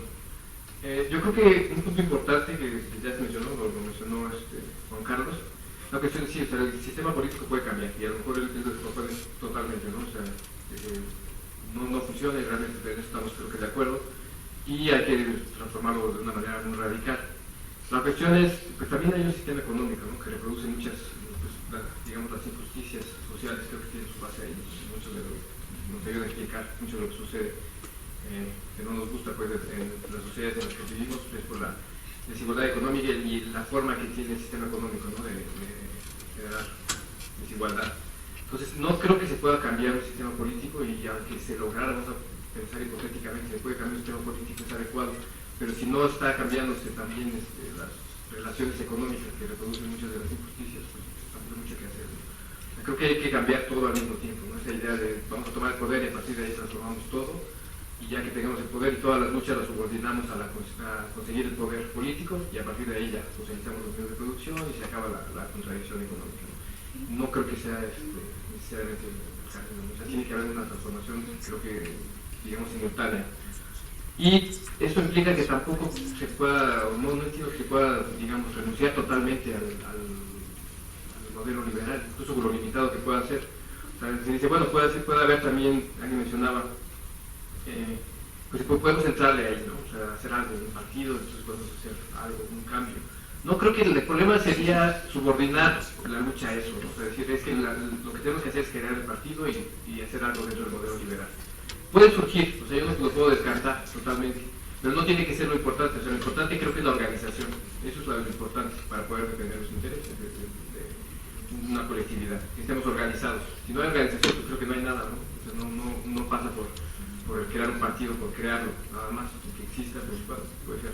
Y también hay experimentos, ¿no? que pueden ser al margen incluso del modelo liberal. O sea, el zapatismo, por ejemplo, pues es al margen del modelo liberal. Y creo que tiene logros muy importantes, ¿no? Independientemente de lo que podamos pensar, ¿no? Y es también una forma que se puede hacer, no creo que haya una forma única, pues, de hacer las cosas. Alguien mencionaba, bueno, si no tenemos las armas, ¿cómo podemos hacer un cambio? Pues no creo que pase nada más por tenerlos como armas, ¿no? La forma de defender intereses de esa manera. Creo que es una forma importante, tampoco lo descartaría, eso no vamos a, o sea, creo que la situación en la que estamos tampoco es como muy pacífica para que nos asustemos si pensamos en eso. O sea, realmente hay violencia en todos lados donde vamos y está perfectamente institucionalizada. No sé si sería indispensable, digamos, que hubiera armas, ¿no? No sé. La verdad es que no tengo una respuesta muy clara con respecto a eso, en el corto plazo. ¿Qué herramientas legales tenemos para transformar el modelo liberal de democracia de la ciudadanía? ¿Qué podemos hacer legalmente? Pues el propio artículo 39 lo establece, ¿no? O sea, el pueblo tiene la soberanía para destituir un gobierno que no cumple con las necesidades que tiene el pueblo. O sea, es muy legal eso, no es una cuestión radical de nadie, ¿no? Es la constitución liberal. Ahora, ¿por qué no lo hacemos? ¿Por qué no lo hemos hecho? Pues porque estamos desorganizados, porque estamos atomizados. Hay que ser muy claros también en eso. Tampoco vamos a pensar que los movimientos sociales o las diferentes, porque salimos a una marcha y ya estamos organizados, no es cierto, ¿no? Estamos totalmente desorganizados. Ese es el triunfo que tiene el modelo liberal, es que ha sabido desorganizarnos, ha sabido que nosotros vayamos cada quien defendiendo sus propios intereses. Ese es el triunfo y eso es una cosa que tenemos que asumir. No vamos a engañarnos pensando, no, ya está la organización y ahí nada más es seguir la organización, pues ya está. No existe, ¿no? Y creo que es un punto muy difícil incluso de romperlo. Los que han sido activistas creo que lo tienen muy claro, ¿no? Muy difícil pues dejar de lado los intereses individuales y tratar de construir algo juntos. O sea, lo primero que va a haber es descalificación, frustración, etcétera, etcétera. Y eso es una tarea que tenemos que hacer. Eso sí, eso para mí eso sí es muy claro, ¿no? La cuestión de la organización es indispensable. Y bueno, creo que sería a ver, finalmente. Bueno, yo creo que lo plantea muy bien. Como sociedad que se enfrenta a la injusticia, difícilmente vemos como las vías reales del cambio, ¿no? Ante el nivel del dominio de la fuerza, de la violencia que tiene el poder establecido, creo que es una pregunta muy pertinente la que hace la compañera sobre cómo buscar darle la vuelta, ¿no? Creo que no es sencillo porque, como ya lo había dicho un poco antes, los cambios se dan en un proceso lento. Si esperamos ver un cambio radical donde mañana todos salgamos a la calle y existe un nuevo gobierno, no es así, porque si bien podemos destituirlo por medio de la violencia organizada como pueblo, ya que el pueblo al fin y al cabo sigue siendo dueño de los medios, no de los medios de producción, sino de la fuerza laboral. Es decir, los medios de producción al fin y al cabo no sirven si no existe fuerza laboral, ¿no? Entonces, como dueños de la fuerza laboral siempre podemos dar golpe a la economía, ¿no?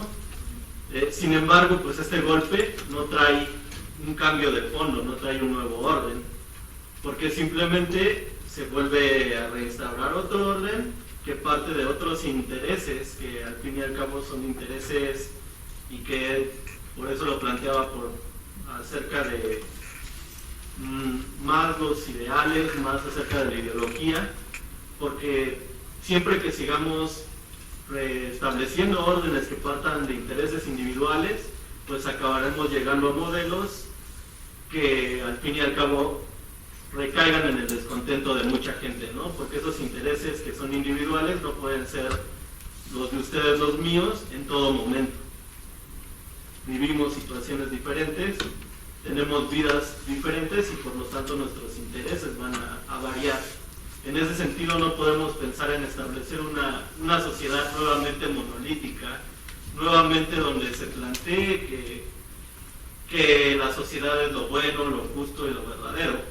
Lo que tal vez deberíamos de intentar hacer es darle la posibilidad a la gente de decidir sobre esto, ¿no? Porque ya lo dijeron mis compañeros, ir a votar un día no hace que uno decida nada. De hecho, hace solamente que recree la farsa de que uno está decidiendo. Más bien es mediante nuestras acciones, nuestra vida cotidiana, que demostramos lo que queremos reproducir. Yo lo creo, por ejemplo, se me hace de lo más ilógico y de lo más tonto de decir que nosotros no queremos reproducir una economía capitalista y de consumo, cuando en la mañana si queremos desayunar una fruta exótica, en la tarde si queremos comer pescado y en la noche si queremos cenar un queso importado. No pasa nada. ¿Qué es lo que estamos haciendo? Poniendo 3 medios ambientes diferentes a nuestra disposición. A través de nuestra sola acción, de esa sola acción de comer, yo estoy haciendo y poniendo al servicio esos 3 ambientes para mí. Entonces yo estoy reproduciendo a través de eso una economía, de una forma, ¿no? Obviamente no es un proceso sencillo. El cambio se tiene que hacer desde abajo, desde toda acción y todo lo que nos crea sentido, ¿no? Y obviamente se va a tener que establecer una sociedad que va a tener una moral particular, pero el problema es que eso fuera el final, ¿no? Que establecer esa sociedad fuera como el punto de llegada máximo de todo, porque pues toda sociedad necesita estar en constante cambio para tener cierta justicia con las personas, pero para poder plantear una sociedad así, pues tiene que ser una sociedad donde yo no considere mi ideal primero para establecerla, una sociedad más que se plantee en comunidad. Pero pues yo entiendo que eso es muy difícil, dado a que, si no toda nuestra vida, pero yo creo que sí, se nos ha planteado que somos personas solitas y que tomamos nuestras decisiones por nosotros mismos, y entonces considerar al otro como tal pues es un tanto difícil, ¿no? No sé, creo que eso es todo lo que puedo decir. A ver, yo voy a hacer un comentario muy rápidamente, nada más. Miren, es muy interesante cuando uno lee a Alexis Tocqueville, que además está visto como el padre de la democracia. Voy a tocar eso rápidamente. Y uno se da cuenta que precisamente la democracia fue un invento europeo. El asunto es que cuando Alexis Tocqueville plantea la democracia, la está planteando también de cara como se percibió muy clara y muy diáfanamente por el marxismo, como la sociedad burguesa como el mejor escenario para la reproducción no solamente del capitalismo, sino también de fuerzas contrarias y de la oposición para transformar ese régimen mismo, o sea, desde adentro. Bueno, esa es una cosa importante. Pero entonces la democracia aparece como una característica normativa. Cuando viaja Alexis Tocqueville a Estados Unidos y no encuentra la palabra democracia, y lo que encuentra en Estados Unidos es una participación impresionante, es un cooperativismo, es una organización horizontal, vertical, como ustedes la quieran ver, pero de efervescencia. Se queda sorprendido. Se queda sorprendido porque finalmente entonces No es la democracia la que convoca, no es la democracia la que puede hacer participar, no es la democracia el elemento normativo que requerimos para poder movilizar a una sociedad.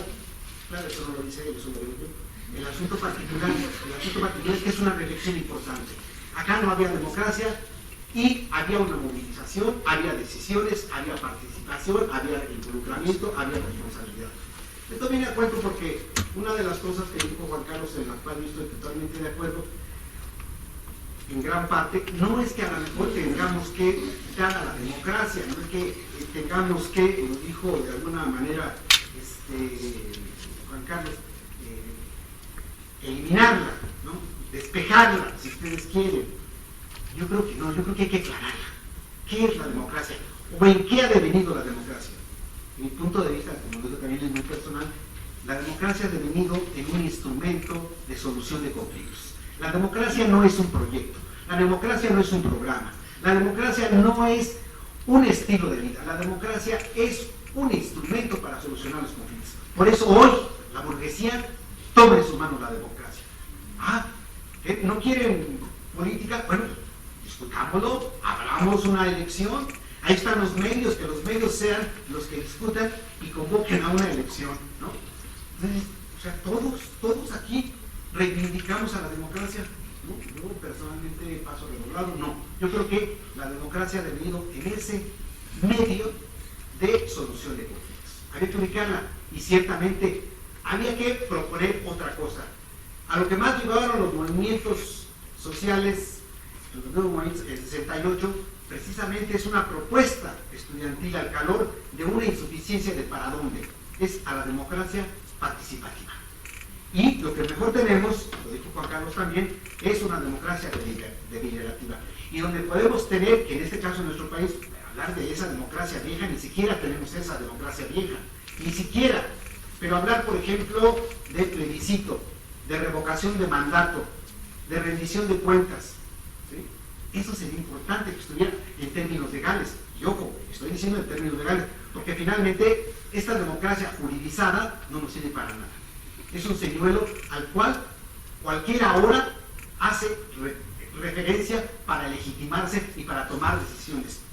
Nada más yo quiero que recuerden ustedes que hay un conjunto de propuestas, caso particular de las reformas, se eligieron democráticamente. ¿Sí? Y entonces, ¿qué pasó con las minorías? ¿Qué pasó con la defensa del petróleo? Bueno, la realidad es más compleja que esto. Yo nada más era un comentario ahí. Yo no sé si me tenga que venir desde abajo o desde arriba. El asunto, lo que sí me queda claro a mí, es que el cambio demanda necesariamente una oposición. Y una oposición organizada, como dijo Eric, una oposición con un programa y un proyecto. Bueno, les damos la palabra a ustedes, todavía nos quedan 10 minutos, 20 minutos todavía. A ver, rápidamente, ¿algún comentario más, compañeros? Adelante.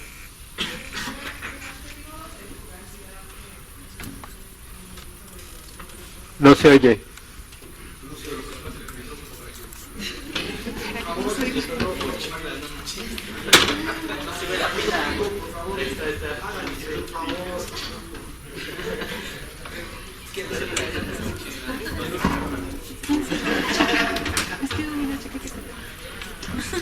El objetivo de curación que menciona Daniel como cualidad de los movimientos sociales está enmarcado en una dimensión de tiempo, y si esta dimensión de tiempo es importante pues para la trascendencia de los movimientos, ¿no? Y si la respuesta es afirmativa, ¿de qué forma puede solucionarse, ¿no? Que no sea justamente, ¿no? Que sea una alternativa no solamente político-económica, sino que de qué otra forma puede solucionarse como este carácter. ¿Alguna otra pregunta por ahí, compañeros? A ver, hasta allá atrás, por favor, pásenme. Este no alcanza, ¿eh? Ya no sirve la pila. Ya no sirve la pila. Bueno, entonces, por favor, le pediríamos que levantaran la mano fuera fuerte. Bueno. Fíjate, agarrarlo de abajo. Sí. Bueno, que en los estados democráticos actuales parece que se está dando como un fenómeno que es justamente que la población o en el pueblo existe una adhesión o justamente un consenso entre la población y el sistema actual o el Estado, ¿no? Entonces, parece que ese consenso es mucho mayor que en otros sistemas, pero justamente las coyunturas parecen jugar un papel en el que pues fungen como o hacen rupturas, ¿no?, en ese consenso. Pero lo que podemos observar es que al parecer esas coyunturas no son suficientes para que se rompa ese consenso o para que, pues sí, para que haya una ruptura, ¿no? Y bueno, parece ser que es justamente a lo que ya también se había mencionado, de que pues esta mentira de la democracia que nos ha vendido y de que sí es representativa, y justamente también a esta parte que decían de que pues las democracias disimulan el conflicto, ¿no? O tratan de hacer como si no existiera dicho conflicto. Entonces, mi pregunta sería como, entonces, en general, como, pues sí, la intelectualidad, o lo que se puede decir como los intelectuales, o en específico, desde la psicología social, sería entonces como uno de los papeles que tendrá que abordar, pues sí, esta intelectualidad, justamente hacer visible estos conflictos, y no solo, bueno, y lo importante es hacerlo visible, ¿no? Porque no solo que él se dé cuenta, sino que la población también se dé cuenta, ¿no? Y de aquí viene justamente cómo establecer este vínculo otra vez entre, pues, esta parte intelectual y esta sociedad que parece estar rota, ¿no?, en la actualidad. Ok, muchas gracias. Una pregunta más y pasamos a que las contesten tus medios. Adelante, compañera. Tania, sí, que también bueno, yo un par de preguntas. Creo que es muy importante en el análisis de los movimientos sociales situar un poco un análisis general del capitalismo, ¿no? Y hoy hay un debate internacional que es muy importante en términos de la crisis del capitalismo, ¿no? Incluso el propio Wallenstein, ¿no?, o sea, pone fecha de terminación del capitalismo, ¿no? Le da 40 años y dice esto ya se acabó.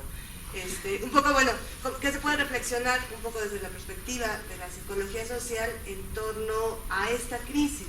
Porque no es lo mismo movimientos sociales, ¿no?, en un capitalismo estable, productivo, que en un capitalismo financiero, ¿no? Es decir, hay nuevos elementos y habrá que pensarlos. Esa sería como la primera. La segunda es un poco reflexionar en torno justo a lo que decía Daniel, ¿no?, de la idea de la modernidad, ¿no? Es decir, la modernidad nace, ¿no?, con la idea de orden y progreso, ¿no? Y en ese orden y progreso, ¿no?, se va a instaurar justo lo que decía Juan, ¿no?, en términos de no hay otra cosa, ¿no? O sea, fuera de este orden social que es ahora este magnífico sistema capitalista, ¿no?, que intentan y siguen, ¿no?, como instaurar como parte de este discurso ideológico, ¿no?, se sigue pensando todavía, ¿no?, en la idea del orden, ¿no? Y ahí es una pregunta que yo no tengo respuesta, pero que me parece que es muy pertinente reflexionarla, sobre todo en el contexto de la crisis, en términos de, o sea, porque mucho estamos pensando, ¿no?, cómo accedemos a un nuevo orden, ¿no? Pero ¿y si lo que viene hacia adelante no es un orden? O sea, si lo que viene hacia adelante, ¿no?, y lo que se está abriendo, ¿no?, en el proceso mundial es un escenario de caos, ¿no?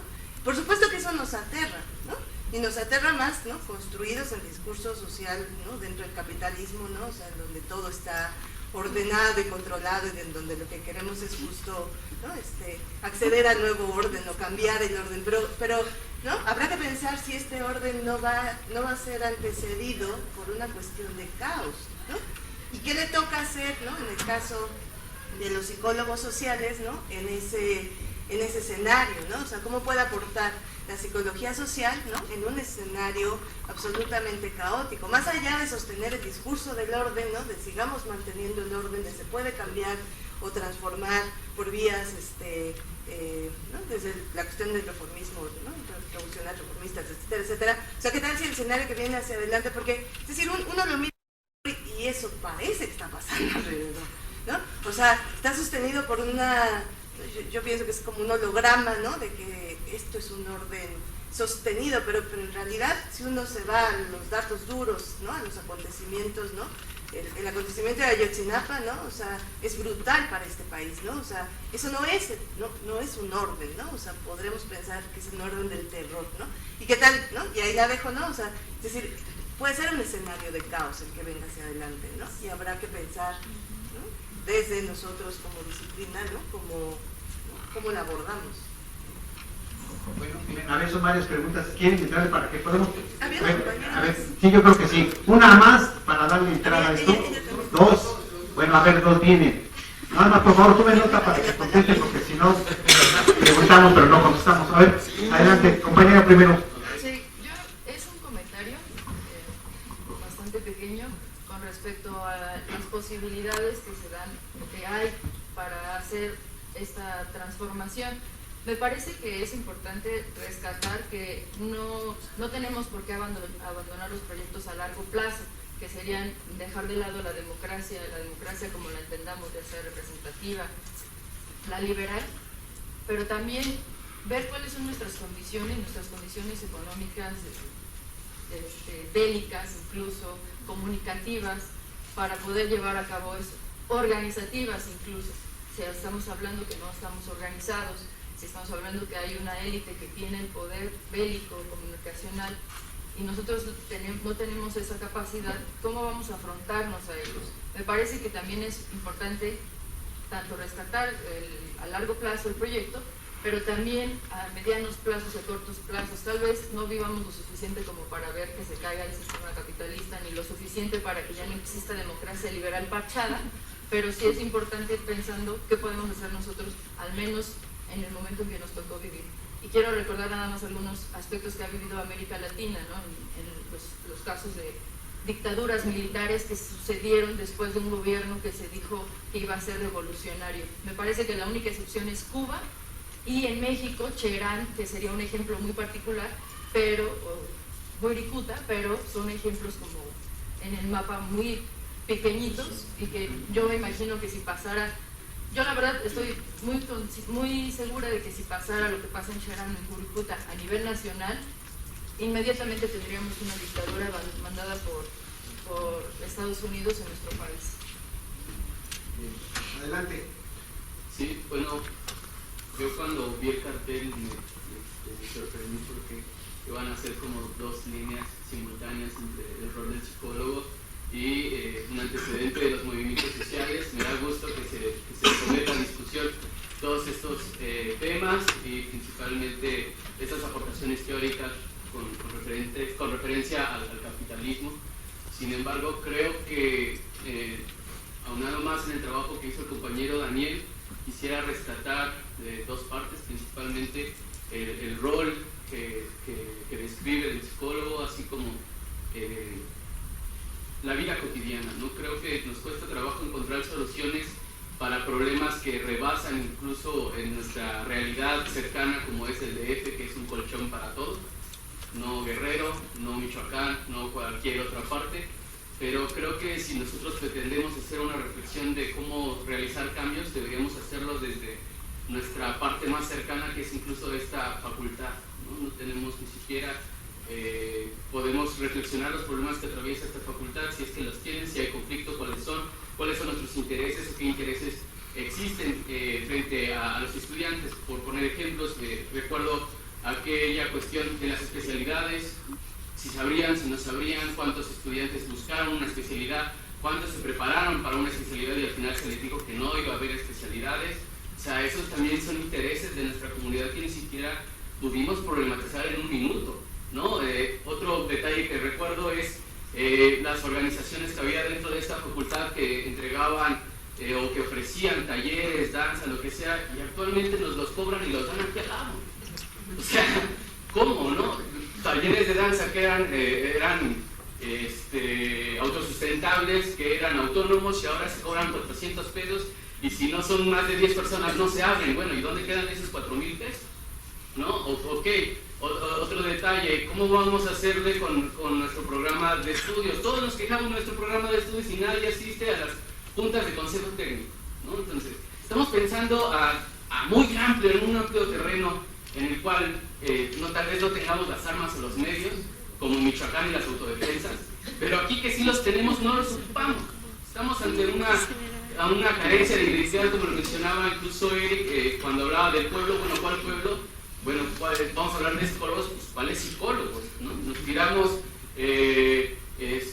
conflictos conflicto entre todas las áreas, demeritamos el trabajo de los otros compañeros, no tenemos esa unidad, no podemos permitir que alguien más entregue otra forma de hacer ciencia como la ciencia social. ¿Dónde estamos defendiendo eso, por ejemplo, no? Hablamos de economía y política, carajo, ¿dónde quedan los proyectos papel? ¿Dónde queda el presupuesto de esta facultad? ¿En cajas nuevas experimentales? Que cuestan $400,000. ¿En pellets que se tienen que traer de California? ¿De dónde? ¿No? ¿Cuántos proyectos de papel tiene social? ¿Cuántos proyectos de papel tiene psicología educativa? ¿Cuántos están en experimental? ¿Por qué los pacientes de clínica están en el sótano de las ratas arriba? O sea, tenemos que también cuestionar ese tipo de problemas. Yo entiendo que nuestra coyuntura está muy cabrona. Ayotzinapa, Michoacán, Cherán, Wirikuta, Tamaulipas, Chihuahua, Guerrero, Estado de México y los feminicidios, sí. Bueno, no queremos irnos a meter a los madrazos allá. ¿Qué vamos a hacer aquí? Ok, muchas gracias por tu intervención. Lo que pasa es que la última es que ustedes lo tenemos que cerrar entonces ese es el asunto, no creo que yo quiero aquí la participación de adelante. Es como una reflexión de cuál es el papel de la comunidad universitaria, que aunque muchos dicen que se está viendo los movimientos, a veces me da la impresión de que la comunidad universitaria se ha separado de su objetivo, ¿no? Era una educación por y para el pueblo, no como por ejemplo aquí los psicólogos, no crear personas que vayan a trabajar una transnacional como nos vinieron a invitar la semana pasada a la PNG, ¿no? Y, o sea, ser como más crítico en todo esto y nosotros mismos, o sea, las personas que sabemos que todo esto es por consecuencias de un sistema en el que nos encontramos inmersos, que sabemos que todo esto de las reformas energéticas, el caso de Ayotzinapa, lo de la reforma de la salud, la reforma educativa, el cambio de rector, o sea, que no es aislado, que todo es, como decía Eric, creo que una consigna ni una lucha nada más, ¿no? Y comprender que los problemas que vivimos en la facultad no están al lado de los problemas de allá afuera, y comenzar a ser tan siquiera en los salones de clase pues más críticos, ¿no? Y como ir cuestionando si los maestros no relacionan lo que nos enseñan con la realidad, pues nosotros relacionarlo con la realidad y comenzar igual a comentar a nuestros compañeros, pues oigan, no mames, están robando el mundo, están robando México, están vendiendo México a Estados Unidos literalmente, ¿no? Y como comenzar a ser como más críticos, y eso es como nuestra herramienta más próxima para lograr. Muchas gracias. Bueno, a ver, compañeros, de forma muy resumida, ¿qué van a contestar?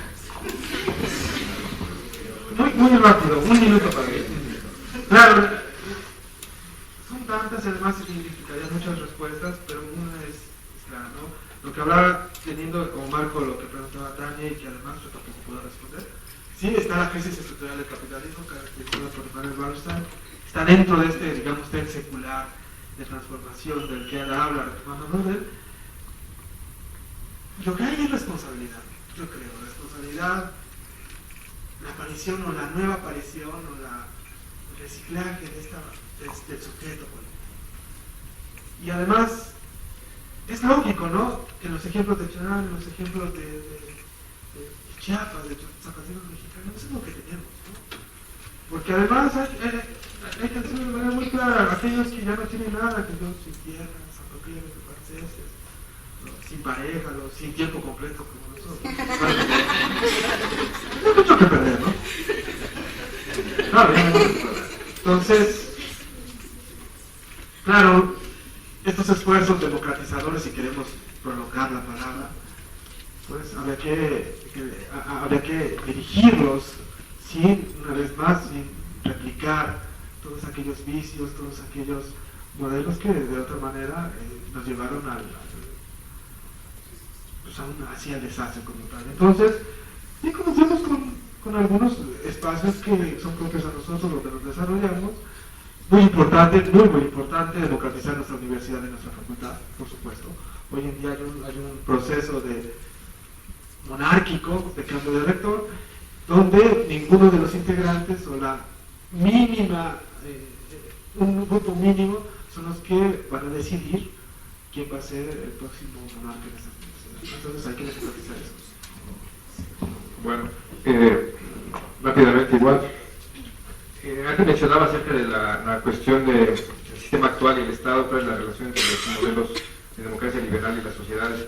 Yo creo que hay una aparente calma en muchas de las sociedades como la que vivimos, ¿no? O sea, no es cierto que hay una aceptación, creo que más bien hay un rechazo muy marcado, pero tampoco hay algo muy claro de qué es lo que se puede hacer, no hay una propuesta tampoco muy consolidada, y eso mismo hace que pues, tampoco se vea un movimiento muy claro, pero eso no quiere decir que haya aceptación. Yo creo que sí hay como una aparente calma con respecto a lo que está sucediendo, y desde luego coincido con esta cuestión de la crisis del capitalismo, ¿no? Sí está presente, y tampoco sabemos a dónde nos va a dirigir. O sea, yo no puedo ni podemos tener la certeza de que el capitalismo no va a resolver esa crisis. Creo que lo ha hecho de una manera sorprendente, más allá de lo que muchos de los que reflexionaron sobre el capitalismo lo hubieran esperado, ¿no? O sea, cuestión de que ya llegó a esta fecha y va para nada, ¿no? O sea, no creo que haya un determinismo en lo absoluto, o sea, ni para bien ni para mal, ni hay un determinismo de que se va a acabar, ni tampoco hay un determinismo de que vaya a continuar, ni hay un determinismo de porque estamos en sociedades posmodernas o modernas y quizá el Twitter y el Facebook, por eso vamos a estar ya todos desintegrados y no haya una forma de revertirlo. No es cierto. O sea, depende de cómo lo reinterpretemos, depende de cómo nos organicemos, qué vamos a hacer. Eso está abierto, o sea, eso es lo bueno y lo malo a lo mejor. O sea, no hay un camino ya marcado, o sea, depende de todos nosotros. O sea, sí hay que retomar el papel de agentes que tenemos y por supuesto asumirlo, ¿no? O sea, no hay un camino ya que se vaya a seguir.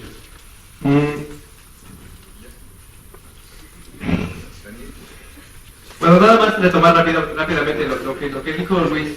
Creo que es importantísimo, o sea, de bajar a lo cotidiano muchos de los problemas que hay. Pensamos en términos muy macro a veces, ¿no? Y en lo cotidiano pues no le vemos relación. Siempre la cuestión es lo teórico y lo cotidiano totalmente divorciado, ¿no? Y es necesario recuperar la lucha cotidiana en todos los niveles, ¿no? En la facultad, pues claro, en todos los niveles en los que estamos. Este falso dilema de, bueno, o te organizas políticamente o cambias las cosas que tienes más inmediatamente. Se puede hacer las dos cosas, ¿no? Eso es importante.